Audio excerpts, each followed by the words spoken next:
Sometimes the most dangerous people wear the kindest smiles. Behind the walls of Westfield Community High School, a war was about to begin, not with weapons or harsh words, but with something far more powerful: quiet confidence meeting blind arrogance.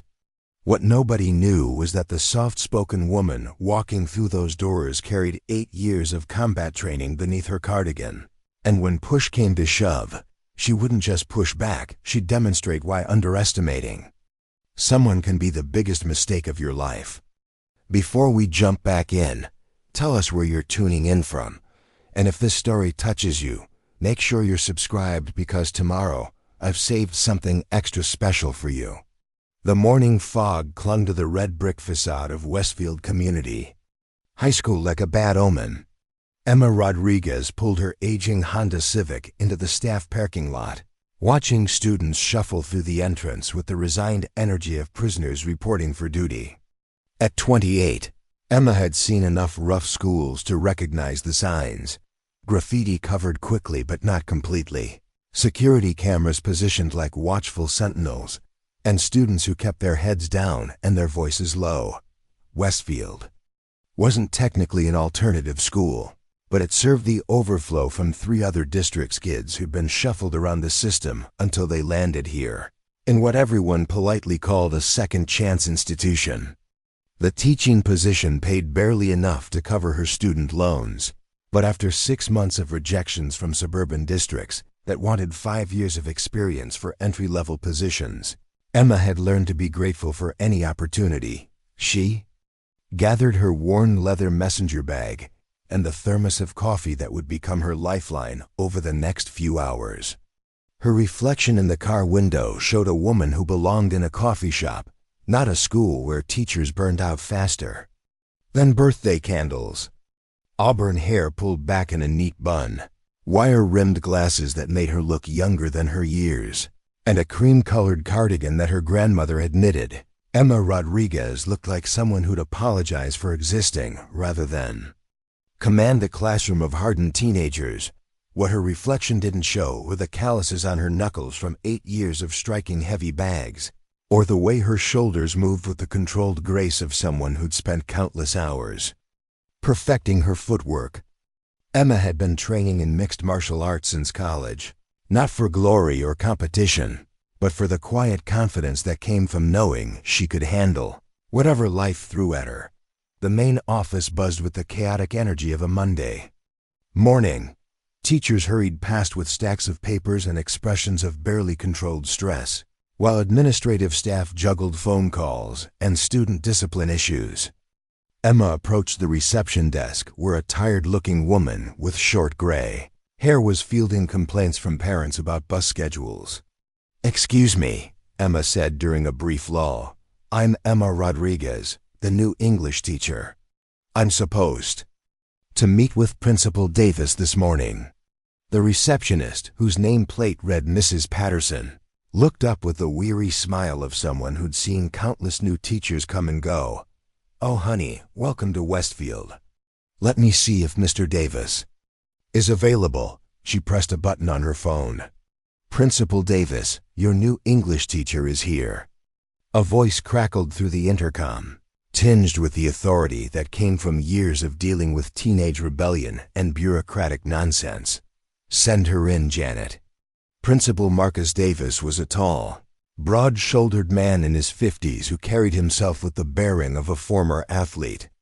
His office walls were covered with pictures of graduating classes, academic achievement awards, and a few trophies from what looked like his own football coaching days. When Emma entered, he stood and extended a firm handshake. "Ms. Rodriguez, welcome to Westfield. I hope you're ready for a challenge." His voice carried a mixture of warning and encouragement that Emma would come to recognize as his default tone with new staff. "I'm ready, sir. I've taught in some difficult environments before." Davis gestured for her to sit in one of the chairs across from his desk. "I'm sure you have, but Westfield has its own unique atmosphere. We serve students who've been through the system, kids who've been failed by adults more times than they can count. Some respond well to structure and high expectations. Others. He paused, seeming to choose his words carefully. Others test every boundary you set. Emma nodded, thinking of the community center in East Oakland where she'd volunteered during graduate school. I understand. What should I know about my classes specifically? Davis pulled out a folder thick with papers. You'll have 5 sections of English, ranging from freshman remedial reading to senior literature. The good news is your classroom is in the newer wing, so you'll have working technology and decent lighting. The challenging news is that you're inheriting classes that have had 3 different teachers since September. 3 teachers in 4 months? Emma tried to keep the concern out of her voice. Mrs. Henderson retired suddenly in October. Medical issues. Mr. Thompson lasted 6 weeks before accepting a position in the suburbs. And Ms. Garcia, Davis hesitated. Ms. Garcia left after what she called irreconcilable differences with student behavior management. Emma absorbed this information, recognizing the diplomatic language that meant the previous teachers had been driven out. What kind of behavior management issues are we talking about? Davis leaned back in his chair, studying Emma's face as if trying to gauge whether she would bolt for the door. Direct challenges to authority, disruption of class activities, intimidation tactics designed to make teachers uncomfortable. We have a small group of students who seem to view driving out teachers as a sport. A group? 3 seniors specifically. Tyler Nash, Connor Blake, and Jake Morrison. They're not officially gang members, but they operate like a pack. Tyler's the ringleader, charismatic, manipulative, and skilled at walking right up to the line of what we can punish without crossing it. Connor's the muscle, former wrestling captain with anger management issues. Jake's the instigator, always pushing situations toward confrontation. Emma made mental notes as Davis continued. The frustrating part is that all 3 are intelligent, enough to succeed academically. Tyler's actually gifted in creative writing when he applies himself. But they've discovered that it's easier to gain social status by terrorizing teachers than by doing the work. What's been done to address this behavior? Davis spread his hands in a gesture of frustration. Detentions, which they skip. Suspensions, which they treat as vacations. Parent conferences where the parents either don't show up or blame the school for their children's behavior. The nuclear option would be expulsion, but the district is reluctant to push them toward dropout statistics. Emma processed this information, already forming strategies in her mind. 8 years of martial arts training had taught her that the most dangerous opponents were often the ones who looked for psychological advantages before physical ones. What kind of support can I expect from the administration when issues arise? Full support, Davis said firmly. Document everything. Follow the disciplinary procedures, and don't hesitate to call for backup if situations escalate. But I'll be honest with you. Previous teachers have complained that by the time administration can respond, the damage is usually done. As their meeting concluded, Davis walked Emma to her new classroom in the West Wing. The hallways were typical.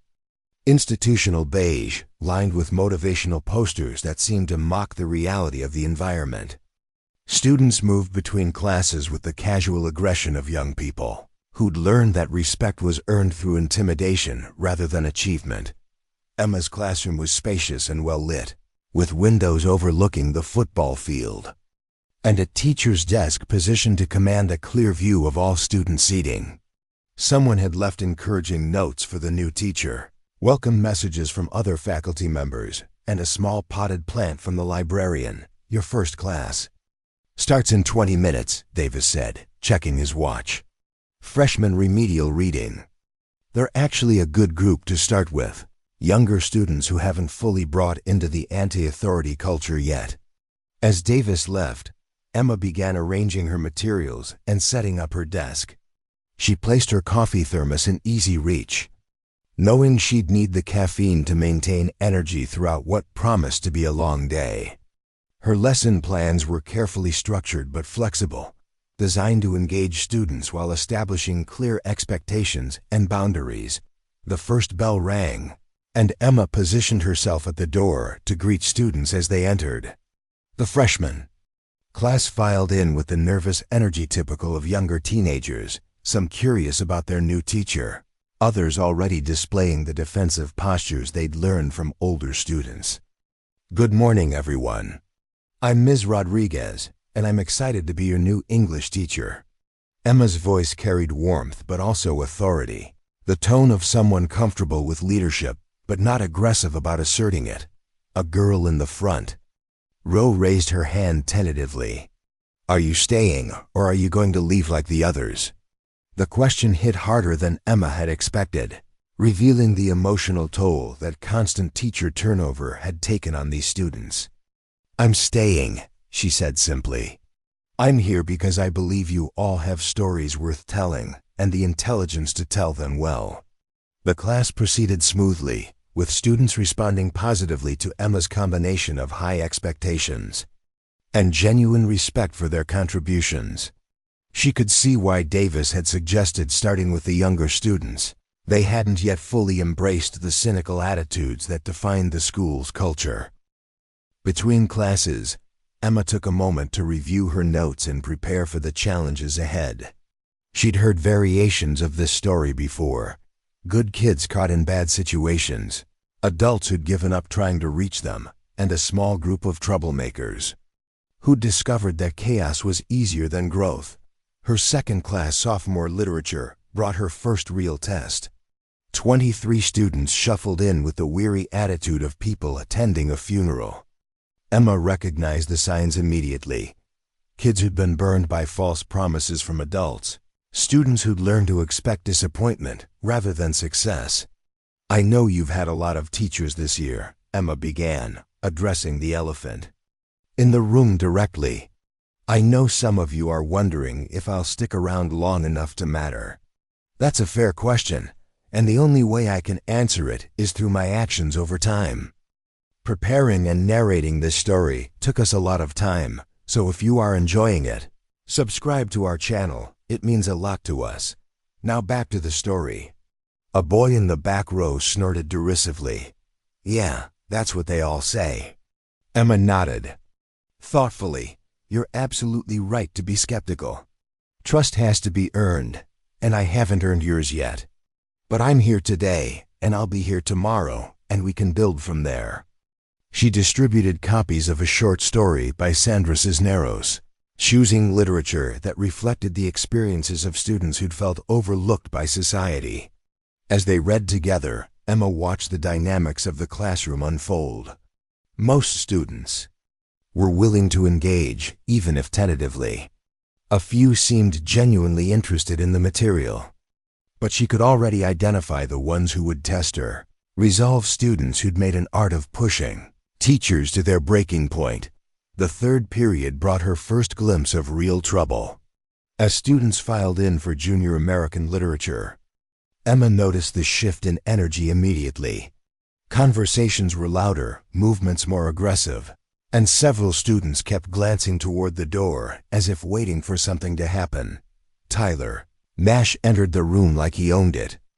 Tall and lean with carefully styled blonde hair, and the kind of easy confidence that came from never being told no. He commanded attention without seeming to try. Behind him came Connor Blake, built like the wrestler he used to be, his movements carrying barely contained aggression. Jake Morrison brought up the rear, smaller than his friends, but with the quick, nervous energy of someone always looking for an angle. Emma watched the three take seats in the back corner, immediately claiming territory through their body language and casual conversation about weekend parties and conflicts with other students.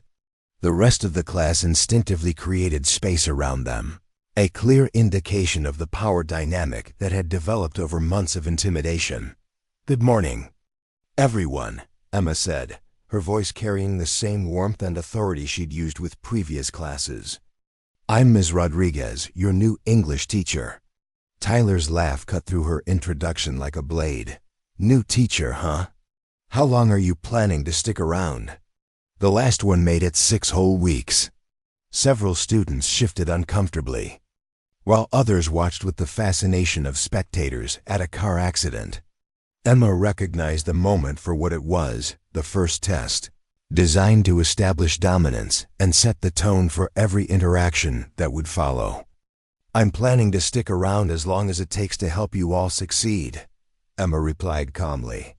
Which brings me to our first lesson on American literature and the concept of the unreliable narrator.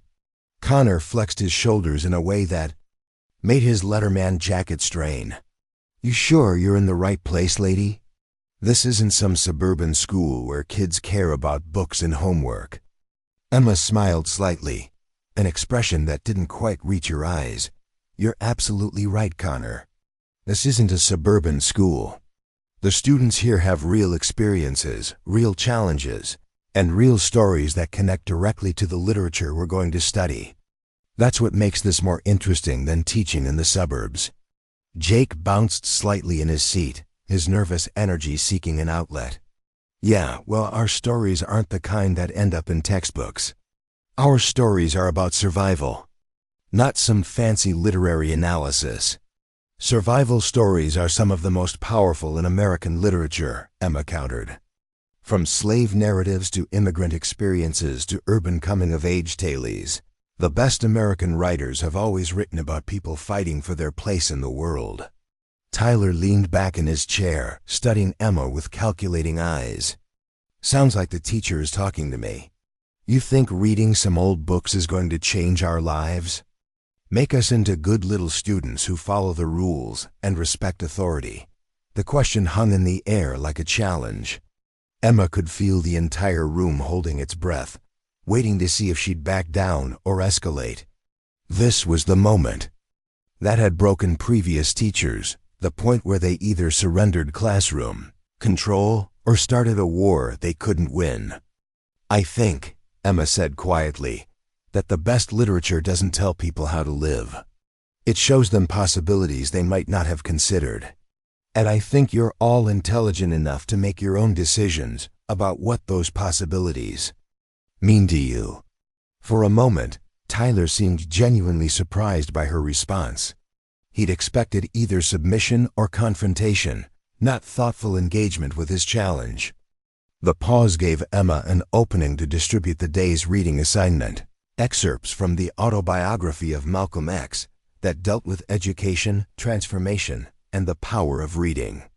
"This is a story about someone who used books as weapons," Emma explained as students reluctantly accepted their copies.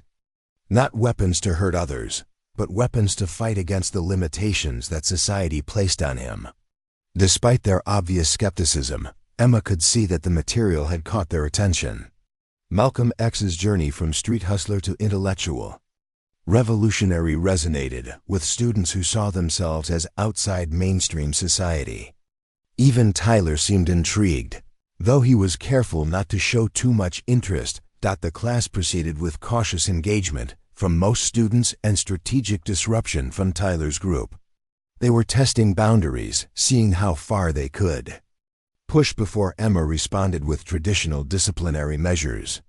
But Emma had been trained to read opponents, to recognize feints and probes designed to create openings for more serious attacks. As the bell rang and students filed out, Tyler paused at Emma's desk. "Interesting choice of reading material, Ms. Rodriguez, though I hope you don't think one day Malcolm X is going to turn us into model students." Emma looked up from her notes, meeting his gaze directly.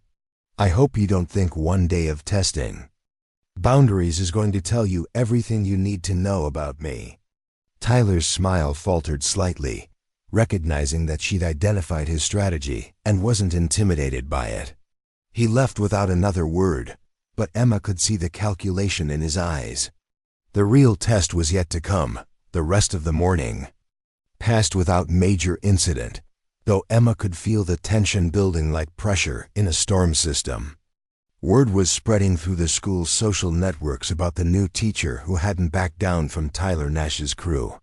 By lunch, she could see the curiosity and speculation in students' faces as they passed her in the hallways. Emma ate lunch alone in her classroom, using the quiet time to review her afternoon lesson plans and mentally prepare for what she suspected would be escalating challenges. Her experience in martial arts had taught her that the most dangerous part of any confrontation was often the calm before the storm, the period when opponents circled each other, looking for weaknesses and planning their attacks. Her phone buzzed with a text from her training partner back in California. "How's the new job treating you?" Emma smiled as she typed back, "Testing my defensive skills in ways I never expected." The response came quickly. "Remember what Sensei always said, the best fights are the ones you avoid, but be ready for the ones you can't." As students began filing in for her afternoon classes, Emma could see that something had shifted. There was an undercurrent of anticipation, whispered conversations that stopped when she looked in their direction, and a general sense that word had spread about the morning's interactions with Tyler's group. Her fourth period class proceeded normally, but Emma remained alert to the building tension.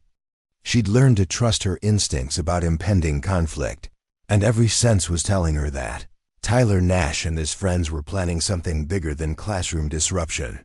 The final period of the day brought senior literature, and with it, the showdown that Emma had been anticipating since she'd first heard Tyler's name.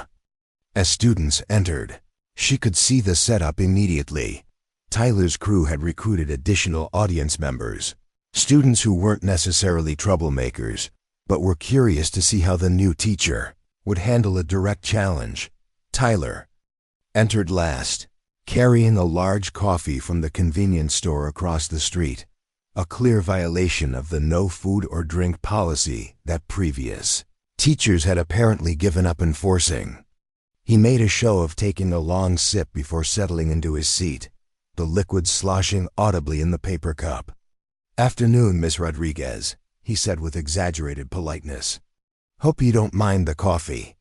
I need the caffeine to stay focused on all this important learning we're about to do." Emma recognized the setup immediately. Tyler was creating a scenario designed to force her into a confrontation over a relatively minor rule violation, betting that she'd either ignore the challenge and lose credibility or overreact, and give him ammunition for complaints about unfair treatment. "Good afternoon, Tyler," she replied calmly. "I can see you're excited about today's discussion of American literary themes. Why don't you finish your coffee before we begin?" It was a masterful deflection that acknowledged his violation, without escalating it into a power struggle. Tyler blinked in surprise, clearly expecting a different response. He took another sip of coffee, trying to regain the initiative in what was becoming a more complex psychological game than he'd anticipated. "Actually," Tyler said, standing up, "suddenly, I think I need to stretch my legs a bit. All this sitting is making me restless." He began walking around the classroom, coffee in hand, invading Emma's space behind the teacher's desk and examining the books on her shelves. It was a clear assertion of dominance, designed to demonstrate that he could move freely through her domain without permission or consequence. Emma remained perfectly still, watching Tyler's movements with the calm attention of someone tracking a potential threat. She could see Connor and Jake positioning themselves for whatever came next, while other students watched with the mixture of fascination and anxiety that came from witnessing a confrontation they couldn't control. "Interesting reading choices," Tyler commented, still moving around the room. "Lots of books about people fighting against the system, challenging authority, refusing to accept their place in society." He paused dramatically, "Almost like you're trying to encourage rebellion or something." The accusation was designed to paint Emma as either a hypocrite or a dangerous influence, depending on how she responded. If she denied encouraging rebellion, she'd look weak and contradictory. If she embraced it, Tyler could claim she was promoting dangerous ideas to impressionable students. "I think," Emma said quietly, "that the best literature encourages people to think critically about the world around them. Sometimes that leads to change, sometimes to acceptance, sometimes to understanding. The goal isn't rebellion or submission, it's intelligence. Tyler had circled back toward her desk, coffee still in hand, when he made his move. Whether it was planned or spontaneous, he accidentally knocked into the corner of her desk, sending his coffee flying in a perfect arc toward Emma's white cardigan. Time seemed to slow as the hot liquid traveled through the air. Emma's training kicked in with automatic precision, not the dramatic Hollywood version of martial arts, but the practical, economical movements that came from years of real practice. She shifted her weight, pivoted slightly, and caught Tyler's wrist in a grip that looked casual but was absolutely immovable. The coffee cup continued its trajectory, but instead of drenching Emma's clothes, it sailed harmlessly past her to splash against the wall behind her desk. Tyler found himself frozen in an awkward position, his arm extended but completely controlled by Emma's seemingly gentle grip. For a heartbeat, the classroom was absolutely silent.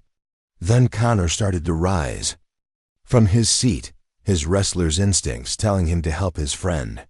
Emma's eyes flicked to him without releasing Tyler's wrist. "I'd think carefully about that next move, Connor," she said quietly. It was then that Principal Davis chose to walk past the open classroom door. What he saw stopped him cold. His new English teacher controlling a student who had clearly just attempted to assault her with hot coffee, while maintaining perfect calm and preventing what could have been a serious injury. The precision of her movement, the controlled strength in her grip, and the absolute confidence in her demeanor told him immediately that Emma Rodriguez was not what she appeared to be. Their eyes met for a moment across the frozen tableau of the classroom, and Davis saw something in Emma's expression that made him step back rather than forward. This was not a teacher who needed rescuing. This was someone who was handling the situation with a level of skill that was both impressive and slightly unsettling. The real lesson was just beginning. Principal Davis stepped fully into the classroom, his administrative instincts warring with his curiosity about what he'd just witnessed. The tableau before him defied easy explanation. Tyler Nash, the school's most notorious troublemaker, held motionless by what appeared to be a simple grip from a teacher who looked like she belonged at a book club rather than managing crisis situations. "Is everything all right in here?" Davis asked, though his tone suggested he already knew the answer was far more complicated than a simple yes or no. Emma released Tyler's wrist with the same fluid precision she'd used to control it. Tyler immediately stepped back, rubbing his arm and shooting glances between Emma and the principal, clearly calculating his next move. The coffee stain on the wall behind Emma's desk told its own story, and the lingering smell of spilled caffeine filled the air. "Just a small accident with Tyler's coffee," Emma said calmly, brushing an imaginary speck from her cardigan. "No harm done."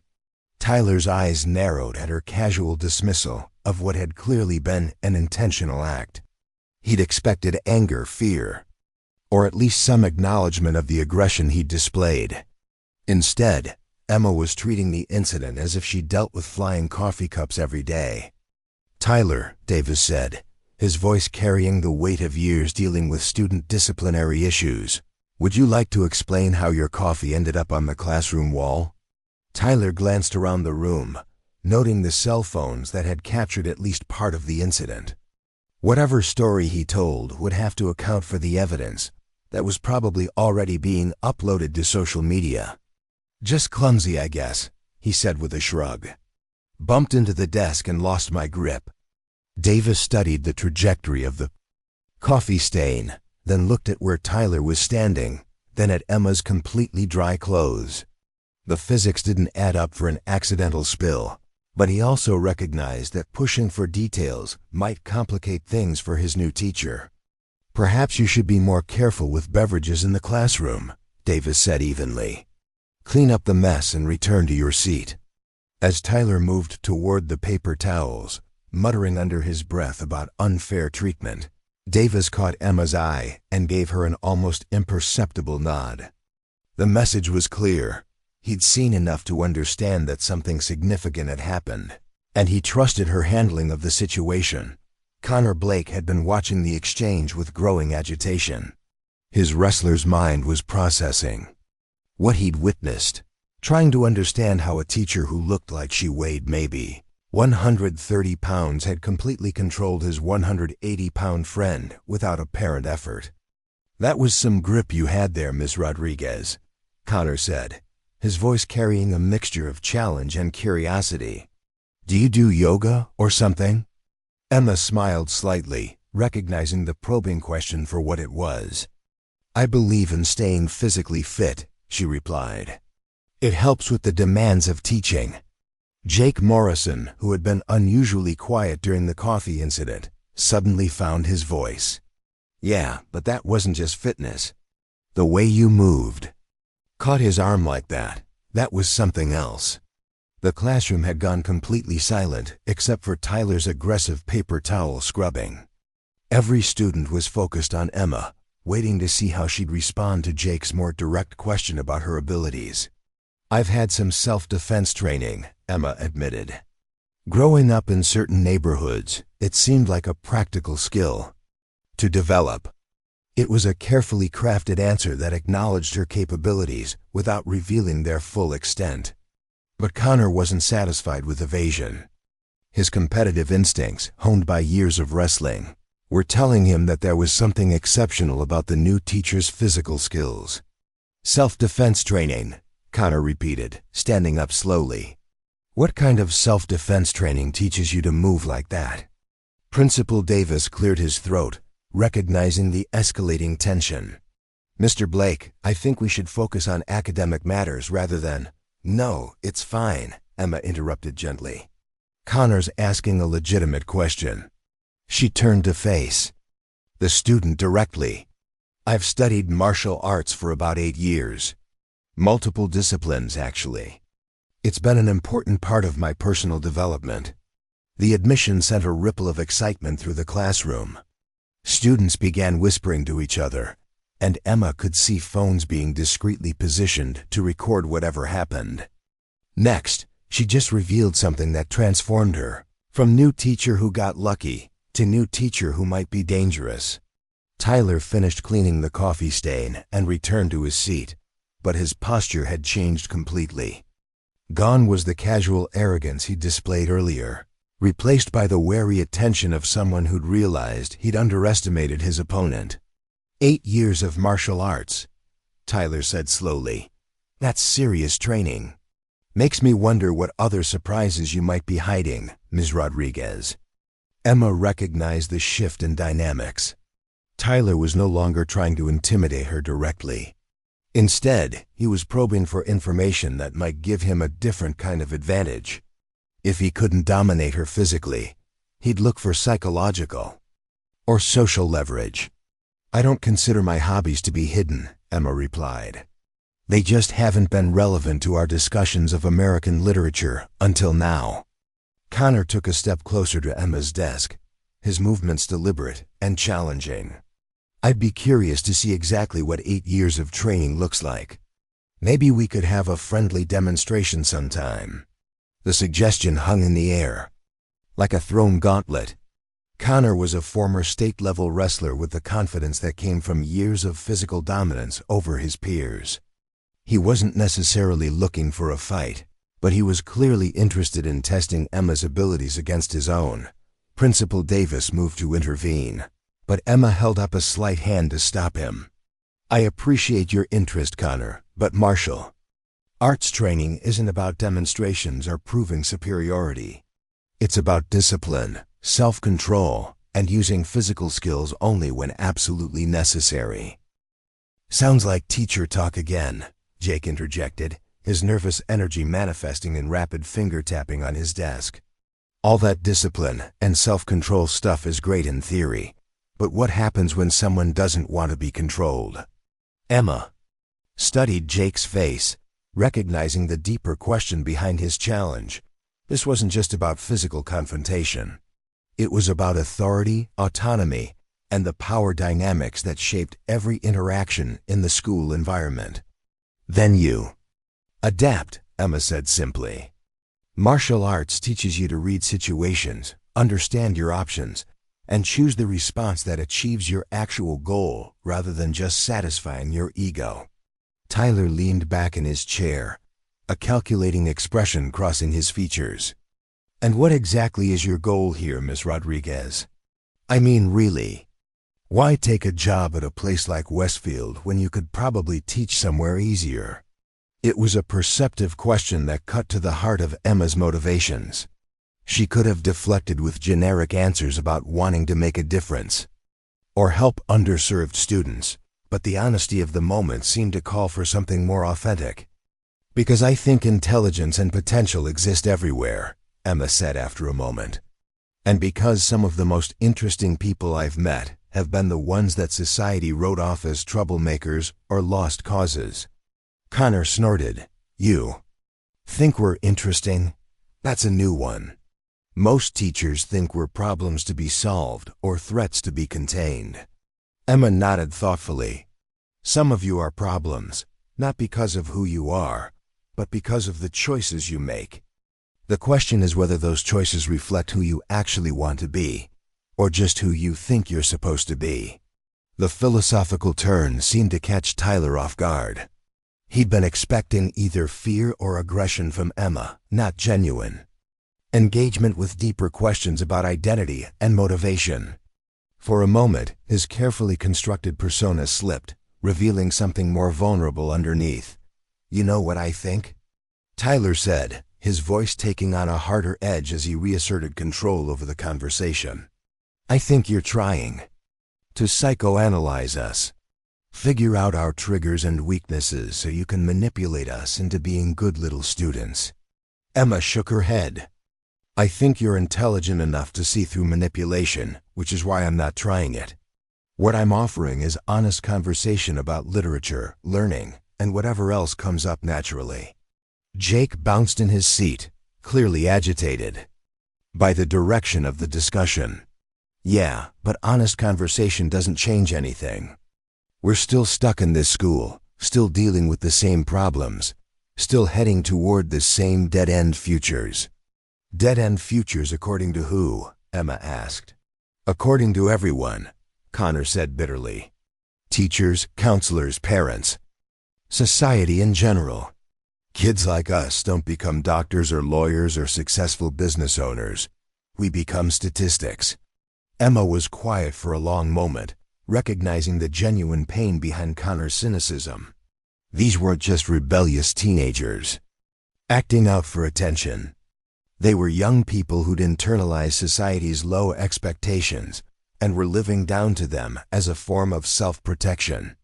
You know what's interesting about statistics? Emma finally said. They describe general patterns, not individual destinies. Malcolm X was a statistic too, until he decided to write his own story. Tyler rolled his eyes. There we go with Malcolm X again.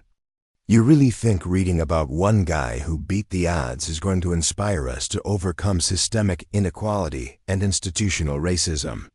I think, Emma replied carefully, that change starts with individual choices to reject other people's limitations.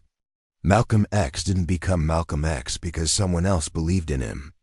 He became Malcolm X because he refused to accept that his circumstances defined his possibilities.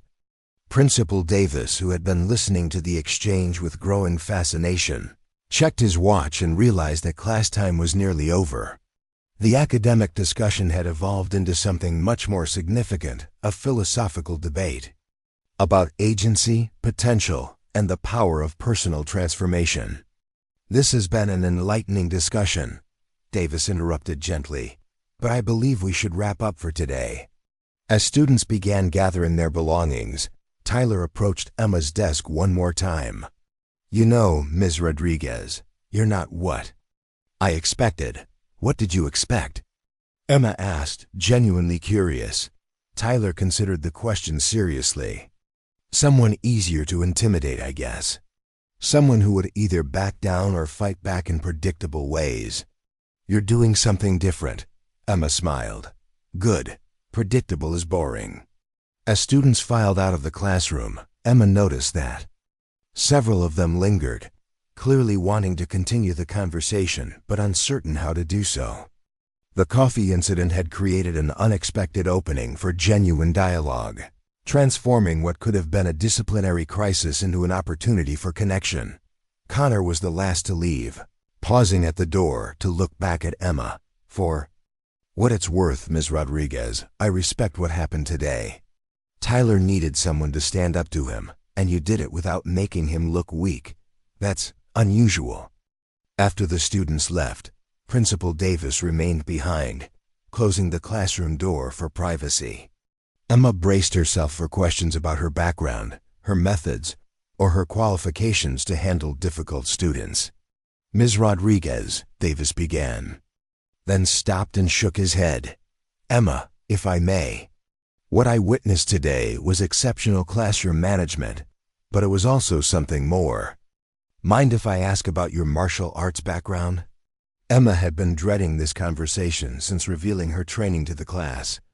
"I've been studying mixed martial arts since college. Brazilian Jiu-Jitsu, Muay Thai, and some wrestling. It started as fitness and self-defense, but it became much more than that." Davis nodded thoughtfully.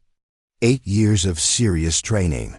That explains the control you showed with Tyler's accident, but it also raises questions about disclosure, liability, and how we handle future incidents. "I understand your concerns," Emma said quickly.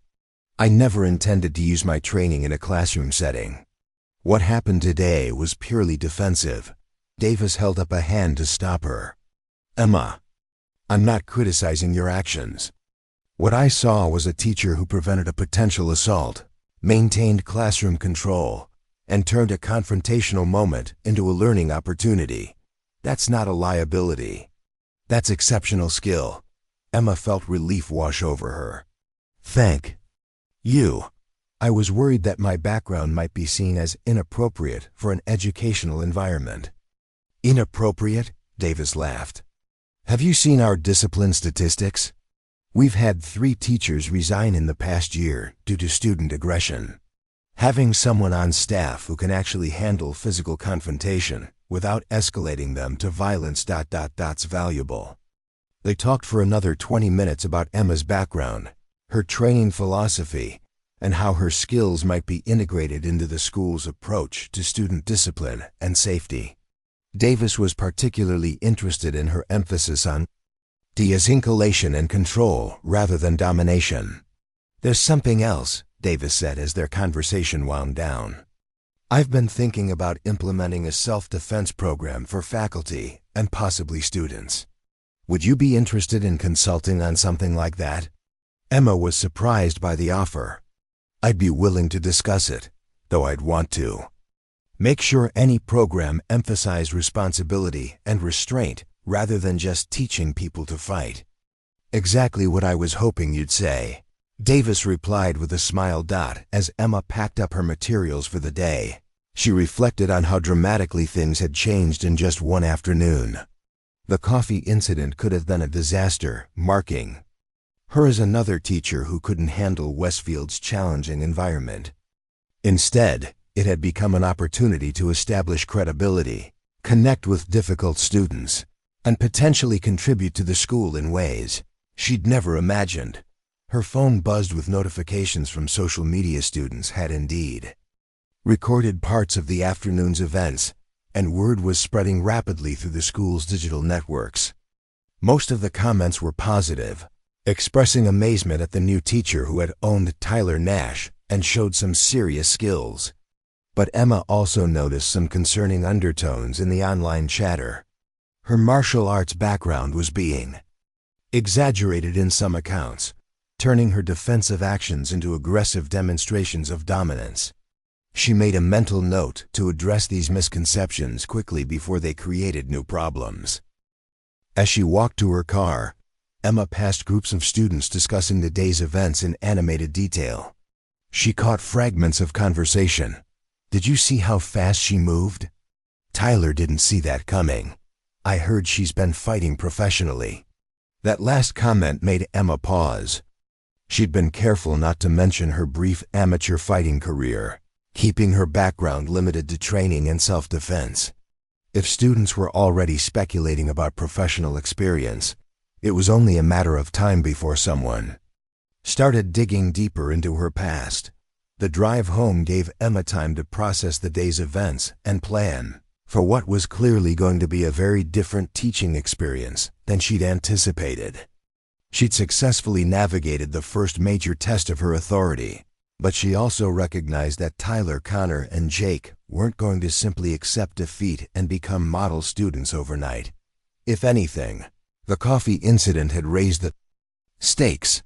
Tyler's casual dominance had been challenged publicly, and young men with his personality type rarely accepted such challenges without retaliation. Connor's competitive instincts had been engaged, and he was clearly curious about testing his wrestling skills against Emma's martial arts training. Jake's nervous energy seemed focused on pushing situations toward their breaking point, and he'd undoubtedly look for new ways to create chaos. Emma pulled into her apartment complex, noting the ordinary suburban environment that seemed surreal after the intensity of her first day at Westfield. Her neighbors were arriving home from office jobs, walking dogs, and living the kind of predictable lives that had never quite fit Emma's personality. Her phone rang as she unlocked her apartment door.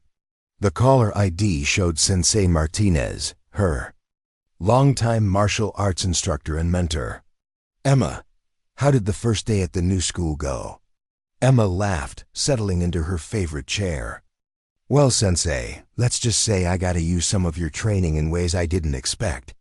She recounted the day's events, from the initial classroom dynamics to the coffee incident to her conversation with Principal Davis. Sensei Martinez listened without interruption, occasionally making small sounds of approval or concern. "You handled it well," he said when she finished. "Controlled the situation without escalating, maintained your cover without completely hiding your abilities. But you know this is just the beginning, right?" "What do you mean?" "You've revealed yourself as someone who can't be intimidated or controlled through normal teenage aggression. That changes the entire dynamic. These kids are going to test you in new ways, and you need to be prepared for escalation." Emma sighed, recognizing the truth in his words. "Any advice?" "Remember that your real weapon isn't your fighting skills, it's your ability to see the person behind the behavior. These kids are acting out for reasons that have nothing to do with you personally. If you can address those underlying issues, you won't need to rely on physical control." After ending the call, Emma spent the evening planning lessons that might engage Tyler, Connor, and Jake in more productive ways. She selected readings that dealt with themes of power, identity, and social conflict literature that might speak to their experiences without being obviously therapeutic. She also researched the three students, reading their academic records and disciplinary files with Principal Davis's permission. The pattern that emerged was troubling, but not surprising.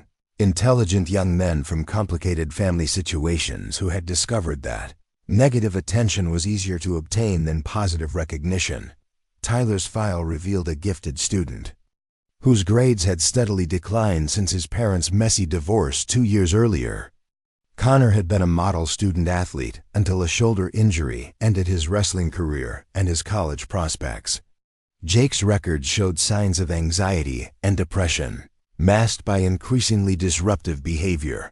Understanding their backgrounds didn't excuse their actions, but it did provide Emma with insight into potential motivations and intervention strategies. These weren't irredeemable troublemakers. They were young people struggling with problems they didn't have the tools to handle constructively. As Emma prepared for bed, she reflected on the unexpected turn her career had taken. She'd accepted the position at Westfield hoping to make a quiet difference in students' lives through literature and writing. Instead, she found herself on the front lines of a more complex battle involving authority, respect, and the challenging work of reaching kids who'd been failed by the adults in their lives. The coffee incident had been resolved, but Emma suspected It was merely the opening move in a much longer game. Tyler Nash and his friends weren't going to disappear quietly into academic compliance. If anything, they were likely planning their next move, looking for ways to reassert their dominance and test Emma's resolve. But for the first time since accepting the position, Emma felt genuinely optimistic about her ability to succeed at Westfield. She had the skills to handle physical confrontation if necessary, the support of administration, and most importantly, she had connected with her students in a way that suggested real learning might be possible. Tomorrow would bring new challenges. But Emma Rodriguez was ready for them. 3 months later, Emma Rodriguez stood in the renovated multipurpose room of Westfield Community High School, watching as 25 students practiced controlled breathing techniques. The space had been transformed from a storage area into a proper training facility, complete with mats, mirrors, and motivational quotes about discipline and respect painted on the walls. "Remember," Emma called out, her voice carrying the authority. That had become second nature. Power without control is just chaos. The goal isn't to hurt someone, it's to protect yourself and others. Tyler Nash, now wearing the assistant instructor badge that marked his leadership role in the program, demonstrated a defensive technique to a group of younger students. His movements were precise and controlled, a stark contrast to the aggressive posturing he displayed during their first encounter. The transformation hadn't been easy or immediate, but it had been genuine. "Keep your center low," Tyler instructed a nervous freshman who was struggling with balance. "Remember what Ms. Rodriguez taught us: technique beats strength every time." Emma smiled, remembering the long path that had led to this moment. The weeks following the coffee incident had been challenging in ways she'd never anticipated. Tyler, Connor, and Jake had indeed escalated their testing, finding increasingly creative ways to challenge her authority, without crossing lines that would result in serious disciplinary action. The turning point had come 6 weeks into the semester, during a confrontation that could have ended Emma's career at Westfield.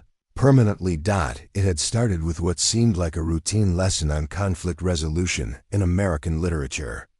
Emma had assigned a paper analyzing the themes of power and justice in To Kill a Mockingbird, asking students to connect the novel's exploration of moral courage to contemporary situations. Tyler's paper had been brilliant, a sophisticated analysis that connected Atticus Finch's moral stand to modern whistleblowers and social justice activists. But instead of submitting it, he'd crumpled it up and thrown it in the trash during class, claiming that moral courage was just a fancy term for naive idealism. The gesture had been calculated to provoke a response, and Emma had recognized it immediately. Tyler was testing whether she'd engage with his intellectual capabilities or focus on disrespectful behavior. Her choice would determine the entire trajectory of their relationship. "That's an interesting perspective," Emma had said calmly, retrieving the paper from the trash and smoothing it out. "Mind if I read it to see what prompted such a strong reaction?" Tyler had been caught off guard by her response. He'd expected anger or disappointment, not genuine curiosity about his ideas. As Emma read through his analysis, praising its insights while questioning his conclusions, the classroom dynamic had shifted completely. "You write about moral courage like it's a luxury," Emma had observed. "Something only available to people who don't face real consequences for their actions. But what if it's actually the opposite? What if moral courage is most important precisely when the stakes are highest?" The discussion that followed had been unlike anything that had happened in a Westfield classroom before. Students who rarely spoke up began sharing personal experiences with injustice and moral dilemmas. Connor talked about witnessing bullying and struggling with whether to intervene. Jake described the pressure to conform to negative expectations and the fear of being seen as fake if he tried to change. But the real breakthrough had come when Tyler finally explained his cynicism. His father had been a whistleblower at a defense contractor, exposing safety violations that could have killed soldiers. Instead of being celebrated as a hero, he'd been fired, blacklisted, and forced to take a minimum wage job to support his family. Tyler's aggressive behavior wasn't just teenage rebellion. It was his way of protecting himself from caring about anything enough to be hurt by it. Emma had listened without judgment, recognizing the pain behind Tyler's anger. "Your father did the right thing," she'd said simply. "The fact that he paid a price for it doesn't make it wrong, it makes it necessary." "Necessary for what?" Tyler had demanded. "To prove some philosophical point about integrity while his family suffers?" Emma had considered her answer carefully, recognizing that this moment would determine whether Tyler remained trapped in his cynicism or found a path forward. Necessary so that his son could grow up in a world where someone had the courage to speak truth to power, even when it cost them everything. The conversation had continued after class, then after school, then during lunch breaks over the following weeks. Emma had learned that Tyler's aggression masked a brilliant mind and a deep sense of justice that he'd been afraid to express. Connor's physical intimidation covered insecurity about his worth beyond athletic achievement. Jake's chaos-creating behavior was his way of maintaining some control in a life that felt overwhelming and unpredictable. Understanding their motivations had allowed Emma to develop targeted interventions. She'd connected Tyler with a journalism program that channeled his critical thinking into constructive investigation. She'd helped Connor explore career paths that utilized his leadership skills rather than just his physical abilities. She'd worked with Jake's counselor to address his anxiety while giving him positive outlets for his high energy. But the real transformation had begun when Principal Davis approved Emma's proposal for the self-defense and conflict resolution program. What had started as a way to teach students physical protection skills had evolved into something much more comprehensive, a curriculum that addressed emotional regulation, critical thinking, and ethical decision-making. "Ms. Rodriguez," called Connor from across the training room, interrupting Emma's reminiscence. "Could you demonstrate that grappling escape sequence again? Maria's having trouble with the hip movement." Emma moved to help Maria Chun, a sophomore, who'd been targeted by bullies earlier in the year. The transformation in Maria was just as remarkable as what had happened with Tyler's group. She'd gone from a scared, isolated student to someone who carried herself with quiet confidence. "The key is leverage, not strength," Emma explained, guiding Maria through the technique. "See how you can use your opponent's weight against them? It's the same principle we talk about in literature. Sometimes the most effective response to aggression isn't more aggression, but intelligence and strategy." As the training session continued, Emma noticed several visitors observing from the doorway. Principal Davis was giving another tour to district administrators, showing off what had become Westfield's most successful program. Student discipline incidents had dropped by 60% since the program's implementation, and more importantly, academic performance had improved dramatically across all grade levels. The success hadn't gone unnoticed beyond Westfield. Emma had been invited to present her curriculum at education conferences across the state, and 3 other districts had already implemented similar programs. The combination of physical training, emotional regulation, and critical thinking skills was proving effective in ways that traditional disciplinary approaches had failed to achieve. "All right, everyone, let's circle up for reflection time," Emma announced as the physical training portion concluded.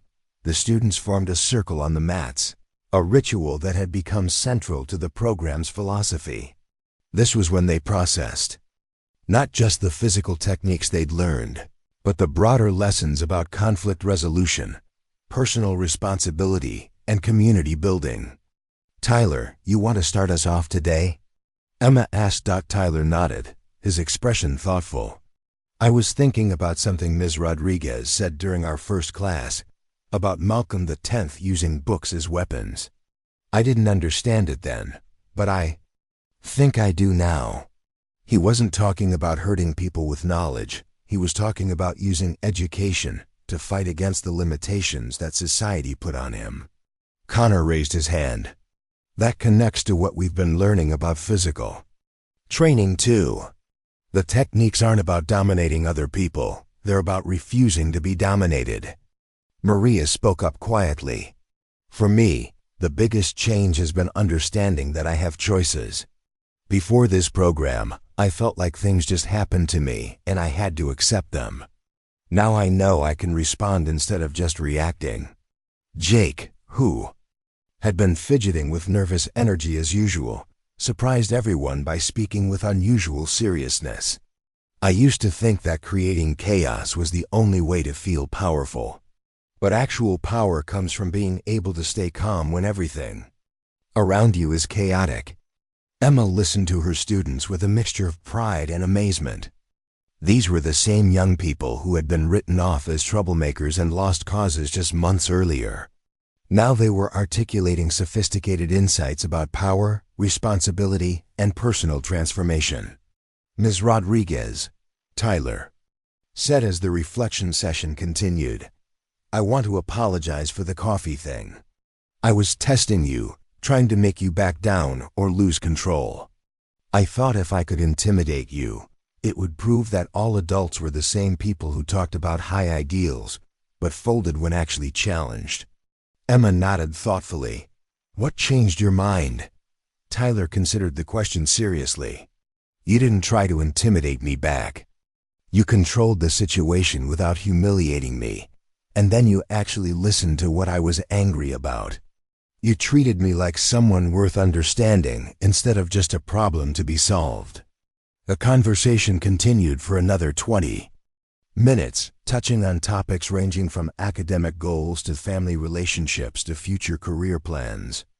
What struck Emma most was how naturally the students supported each other, offering encouragement and advice with the kind of genuine care that had been completely absent from Westfield's culture just months earlier. As the session ended and students began leaving, Tyler approached Emma with a manila folder in his hands. "I wanted to show you something," he said, opening the folder to reveal a letter from the State University's journalism program. "I got accepted for their summer intensive. They said my application essay about finding your voice in difficult circumstances was one of the strongest they'd received." Emma felt tears welling up in her eyes as she read the acceptance letter. "Tyler, this is incredible. I'm so proud of you." "I couldn't have done it without this program," Tyler said seriously. "Not just the technical stuff we learned, but the whole approach to thinking about problems differently. I want to keep studying journalism, maybe become an investigative reporter. Like my dad should have been supported for being." Connor appeared beside them, holding his own piece of good news. "Ms. Rodriguez, I got into the community college's law enforcement program. They were impressed by my leadership experience with the conflict resolution training here." Jake bounded over with characteristic energy, but it was focused and positive now rather than chaotic. "And I'm starting an internship with the school district's counseling services. They want me to help develop peer mediation programs for other schools." Emma looked at the three young men who had once seemed destined for failure or worse, now planning futures built on service, justice, and positive leadership. The transformation was almost too remarkable to believe, except that she'd witnessed every step of the journey. Principal Davis approached as the last students were leaving. "Emma, I just got off the phone with the State Education Commissioner. They want to fund a pilot program to implement your curriculum in 10 schools across the state. Full funding, training support, and a research component to document the outcomes." Emma was overwhelmed by the scope of what was being offered. That's incredible. But I'd want to make sure we don't lose the personal connection that makes this work. It's not just about techniques and procedures, it's about really seeing and believing in the students. "Which is exactly why they want you to lead the implementation," Davis replied with a smile. "They know that what you've accomplished here can't be replicated through policy manuals and standardized training. It requires people who understand that education is fundamentally about human connection." As they talked through the details of the expanded program, Emma reflected on the journey that had brought her to this moment. She'd come to Westfield hoping to make a quiet difference through literature and writing. Instead, she discovered that her martial arts training was just one tool in a much larger toolkit for creating positive change. The coffee incident that could have been a disaster had become the catalyst for transformation, not just for Tyler, Connor, and Jake, but for an entire school community. Students who had been trapped in cycles of aggression and failure were now thriving academically and personally. Teachers who had felt powerless against disruptive behavior now had effective strategies for building positive relationships. Administrators who had struggled with discipline issues were seeing remarkable improvements in school climate and student outcomes. "There's one more thing," Davis said as their conversation wound down. "The school board wants to offer you a permanent position as Director of Student Empowerment and Conflict Resolution. It would mean less classroom teaching, but more opportunity to develop programs and mentor other educators." Emma considered the offer carefully. The expanded role would allow her to impact more students and teachers, but she was reluctant to move too far away from direct classroom instruction. "Could I do both? Keep teaching literature while also developing these programs?" Davis laughed. "I was hoping you'd say that." The best administrators never completely leave the classroom. As Emma gathered her materials and prepared to leave for the day, she noticed Tyler had remained behind to help clean up the training area. It was a small gesture, but one that symbolized the complete transformation in his attitude toward the school and his role within it. "Ms. Rodriguez," Tyler said as he stacked the training mats, "I wanted to ask you something. Do you think what we've learned here will stick when we face real challenges in the world?" Emma paused in her packing, recognizing the deeper anxiety behind Tyler's question. "I think you've developed tools that will serve you in any situation. But more importantly, you've proven to yourself that you can change, grow, and choose who you want to be. That's not something anyone can take away from you." Tyler nodded thoughtfully. "It's weird how different everything feels now. 6 months ago, I thought power meant making other people afraid of you. Now I realize that real power comes from helping other people become stronger." As Emma drove home that evening, she thought about the ripple effects of the changes at Westfield. Students were returning to families with better communication skills and emotional regulation. They were entering the community as young adults who understood the connection between personal responsibility and social justice. They were planning careers focused on service rather than just personal advancement. The local newspaper had run a feature story about Westfield's transformation, highlighting the dramatic improvements in academic performance and student behavior. Other schools were sending delegations to observe the program. Parents who had once complained about the school's negative environment were now volunteering to support expanded programming. Emma's phone buzzed with a text from Sensei Martinez. "Saw the news article about your program. Proud of you, champ. You've become the teacher I always hoped you could be." She smiled, remembering her martial arts instructor's lessons about using strength to protect rather than dominate. The same principles that had guided her physical training had proven equally valuable in educational settings: the importance of discipline, respect, continuous learning, and using your abilities in service of others. As she pulled into her apartment complex, Emma noticed a group of teenagers from the neighborhood gathered in the parking lot. 6 months ago, she might have felt anxious about walking past them alone. Now she recognized them as former students from Westfield's program, and they waved enthusiastically as she passed. "Ms. Rodriguez," called out Marcus, a senior who'd graduated the previous month. "I start my criminal justice program next week.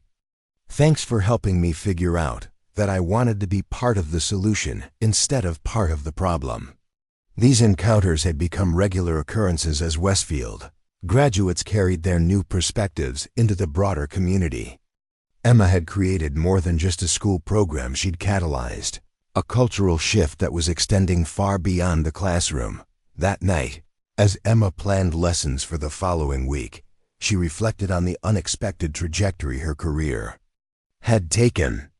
She'd always believed in the power of education to transform lives, but she'd underestimated her own capacity to be a catalyst for that transformation. The coffee incident that had started everything now seemed like ancient history, though it had occurred less than a year ago. Tyler's aggressive act had been intended to intimidate and diminish her, but it had instead become the opening move in a much larger game of positive change. Emma's martial arts training had given her the tools to handle that initial confrontation, but it was her willingness to see potential rather than just problems that had created lasting transformation. She'd refused to write off Tyler, Connor, and Jake as irredeemable troublemakers, instead recognizing them as young people struggling with challenges they didn't have the tools to handle constructively. The success at Westfield had validated Emma's belief that discipline and compassion weren't opposing forces, but complementary aspects of effective education. Students needed clear boundaries and high expectations, but they also needed adults who believed in their capacity for growth and change. As she prepared for bed, Emma's phone chimed with an email from the state education department, confirming the details of the expanded program rollout. 10 schools, hundreds of students, dozens of teachers, all building on the foundation of what had started with one teacher refusing to be intimidated by 3 angry teenagers. The quiet storm that had arrived at Westfield Community High School had indeed changed everything in its path. But more importantly, it had proven that transformation was possible anywhere, for anyone willing to do the hard work of growth and change. Emma Rodriguez closed her laptop and smiled, already looking forward to tomorrow's challenges and opportunities. The coffee had long since been cleaned from the classroom wall, but its impact would continue rippling outward for years to come. In the end, the most powerful lesson hadn't been about martial arts or conflict resolution. It had been about the extraordinary things that became possible when someone refused to give up on human potential. No matter how deeply it might be buried beneath fear, anger, or despair, the transformation was complete. But the story was just beginning. 2 years after the coffee incident that changed everything, Emma Rodriguez stood before a packed auditorium at the National Education Association's annual conference.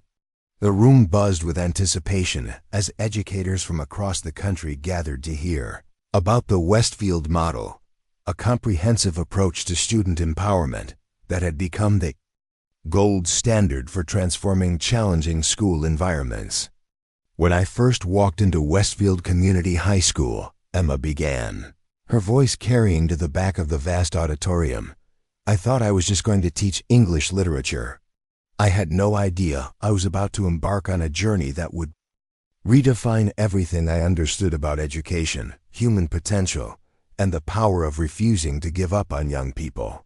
In the front row sat Principal Davis, now superintendent of the expanded Westfield district, along with Tyler Nash, who had just completed his sophomore year at the State University's journalism program. Beside them were Connor Blake, recently graduated from the police academy with honors, and Jake Morrison, who had started his own nonprofit organization focused on peer mediation in schools. The audience listened intently as Emma described the evolution of her program, from those first tense confrontations to the comprehensive curriculum that now operated in 47 schools across 6 states. What had started as an emergency response to classroom disruption had grown into a movement that was fundamentally changing how educators approach student behavior and potential. The key insight, Emma continued, wasn't that these students needed more punishment or stricter control. They needed adults who could see past their defensive behaviors to recognize the intelligence, creativity, and leadership potential that was being channeled in destructive directions. During the question and answer session, a teacher from Detroit raised her hand. Ms. Rodriguez, how do you maintain hope when working with students who seem determined to resist every effort to help them? Emma smiled, remembering her own moments of doubt during those early weeks at Westfield. I've learned that resistance often indicates the depth of previous disappointment. Students who push back the hardest are frequently the ones who want connection the most but have been hurt too many times to risk vulnerability again. Another educator from rural Montana asked about implementing the program in resource-limited environments. Emma's response drew on her recent consulting work with schools that had minimal budgets but maximum creativity. The most important elements of transformation don't require expensive equipment or elaborate facilities, she explained. They require adults who are willing to invest emotionally in student success, who can maintain boundaries while showing genuine care, and who understand that behavior change follows relationship building, not the other way around. After the presentation, Emma was surrounded by educators eager to share their own success stories and challenges. A high school principal from Oregon described how implementing Emma's conflict resolution techniques had reduced suspensions by 80% in just 1 year. A middle school counselor from Florida talked about students who had gone from chronic troublemakers to peer mediators and academic leaders. But perhaps the most meaningful conversation came from Dr. Patricia Williams, a professor of education at Columbia University who had been studying the long-term outcomes of students who had participated in Emma's program. "The data is remarkable," Dr. Williams said, handing Emma a preliminary research report. "Students who completed your program show significantly higher rates of high school graduation, college enrollment, and career satisfaction compared to control groups. But more importantly, they demonstrate measurably better emotional regulation, conflict resolution skills, and community engagement." Emma scanned the research summary, feeling a deep sense of validation for the approach she had developed. Through instinct and experience rather than formal theory. The numbers confirmed what she had observed anecdotally. When students learned to channel their energy constructively, the positive effects extended far beyond academic performance. That evening, Emma joined Tyler, Connor, and Jake for dinner at a quiet restaurant near the conference center. The conversation flowed easily between old memories and future plans, a testament to how completely their relationships had evolved. "You know what's funny?" Tyler said, cutting into his steak with precise movements that reminded Emma of the control he'd learned in their training sessions. "I used to think success meant beating other people down. Now my biggest accomplishment is helping other students find their voices through the journalism mentorship program I started at the university." Connor nodded thoughtfully. "Same here. As a police officer, I get to use everything we learned about de-escalation and reading people's motivations. Last month, I talked a teenager out of a potentially violent confrontation just by recognizing that his aggression was masking fear and offering him a different way to handle the situation. Jake's contribution carried his characteristic enthusiasm, but it was now focused and purposeful rather than chaotic. The nonprofit is expanding to 12 new states next year. We're training students to become peer mediators in their own schools, creating networks of young people who can recognize and interrupt cycles of bullying before they escalate." Emma listened to her former students with amazement and pride. The young men who had once seemed destined for academic failure or worse were now leaders in their communities, using their experiences with transformation to help others navigate similar challenges. "What about you, Ms. Rodriguez?" Connor asked. "Any plans to slow down and enjoy your success?" Emma laughed, shaking her head. "Actually, I'm more energized than ever. The Department of Education just approved funding for a comprehensive study of trauma-informed education practices, and they want me to lead the research team. We'll be working with schools in urban, rural, and suburban environments to understand how different communities can adapt these approaches." She paused, considering how to express the deeper motivation that drove her continued work. "I keep thinking about all the students we haven't reached yet. All the teachers who are struggling with classroom management issues because they don't have better tools. All the communities where schools could become centers of positive transformation instead of just academic instruction." Tyler leaned forward with interest. You're talking about systemic change, not just individual programs. Exactly, Emma replied. What we've learned at Westfield and the other schools in our network is that education reform isn't really about curriculum or testing or funding. It's about relationships, expectations, and the fundamental belief that every student has untapped potential. The conversation continued late into the evening, touching on topics ranging from education policy to social justice to the philosophy of human development.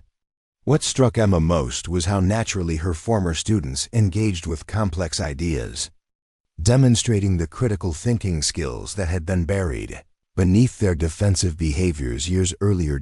As they prepared to leave, Jake pulled out his phone to show Emma a video message from Maria Chun, the formerly bullied student who was now studying psychology at a prestigious university.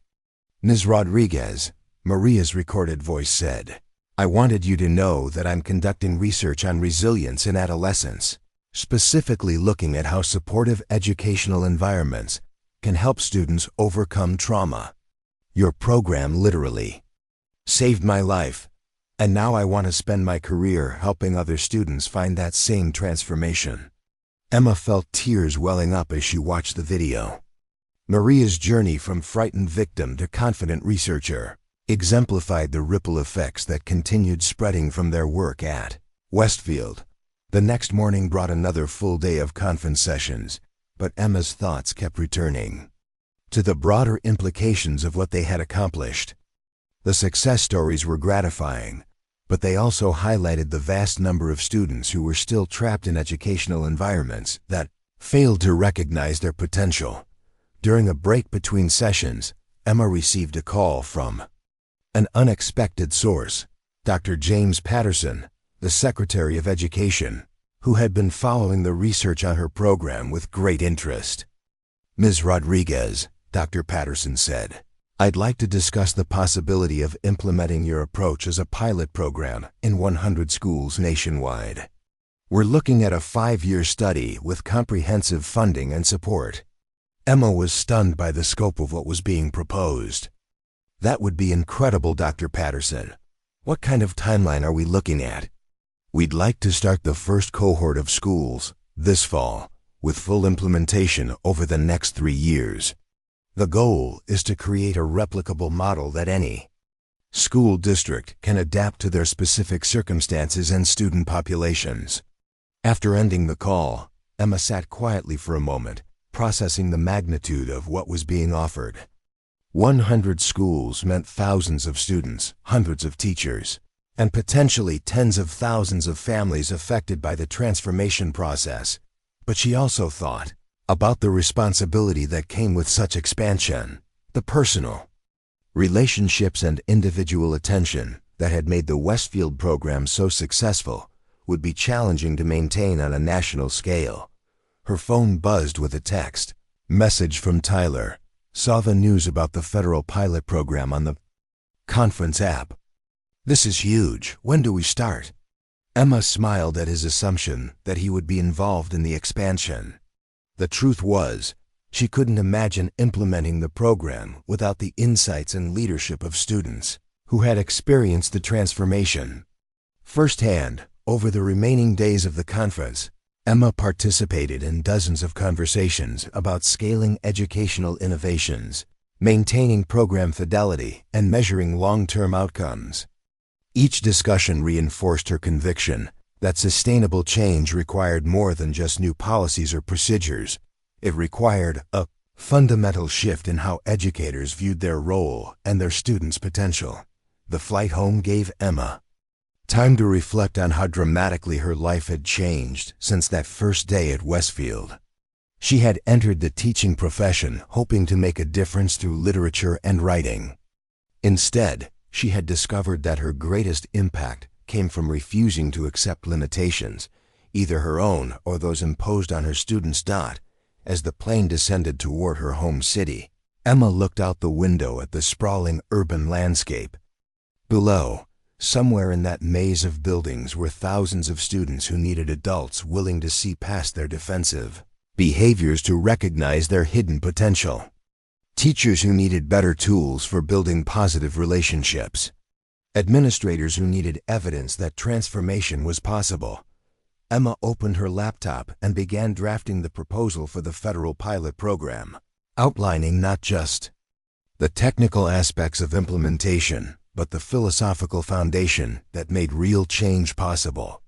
She wrote about the importance of high expectations coupled with unwavering support, about the power of seeing students as resources rather than problems, about the necessity of addressing trauma and social context alongside academic content, but mostly, she wrote about hope, the kind of hope that had allowed Tyler Nash to transform from a cynical bully into a passionate advocate for justice, that had helped Connor Blake channel his physical strength into community protection, that had given Jake Morrison the tools to turn his chaotic energy into positive leadership.